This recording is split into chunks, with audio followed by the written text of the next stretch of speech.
On highway driving, pumapaling pakanan ang aking kotse. Ano yung posibleng problema?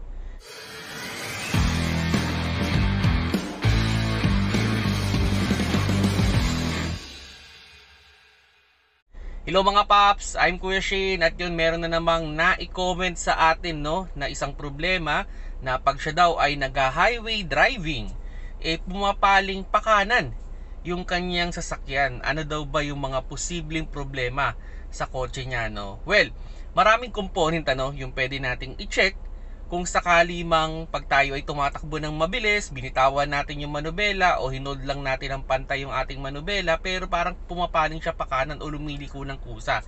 So, isa sa mga pwede nating i-check dyan is yung ating tire pressure. Kumustahin natin yung tire pressure natin. Baka naman merong mas mababa ang PSI na gulong. Kaya ang nangyayari, pumapaling pakanan o pakaliwa ang inyong sasakyan. So, yun, check nyo muna yung inyong tire pressure, no? At ang pangalawa na pwede nating ipagawa dyan o ipacheck is yung ating wheel alignment. Kumbaga baka naman hindi na naka-align yung ating wheel alignment, So yun, ito kailangan nyo talagang dalhin yan sa mga shop na nagwi-wheel alignment para makita nila kung okay pa ba yung tayo ng ating gulong, Kasi may mga pagkakataon na syempre medyo pumapaling din ng konti yan, so kailangan nating i-wheel alignment, especially kung kayo ay nagpagawa ng inyong suspension, mga bushing, kailangan talaga as much as possible after ma-repair nung inyong sasakyan, magpa-wheel alignment kayo para maging pantay yung takbo ng inyong sasakyan. Then yun,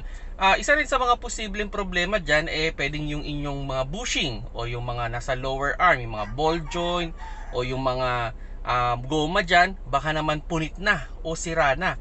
Kaya ang nangyayari, hindi na siya ganoon kapantay.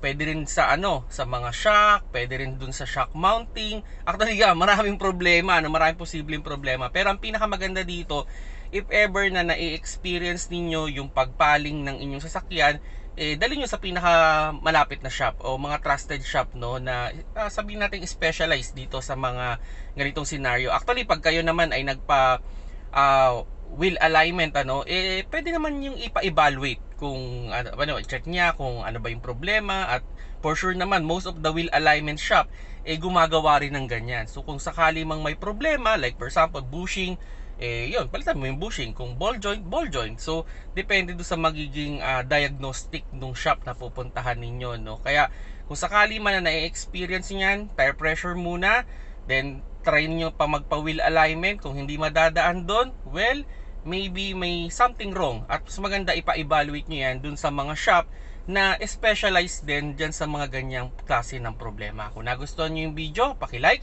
at kung hindi pa kayo subscriber ng aking YouTube channel, press sa subscribe button sa baba. Facebook, click lang yung follow sa taas, at TikTok, click lang yung plus sign dyan sa logo ng Kuya Shane. Salamat sa panonood, keep safe mga paps.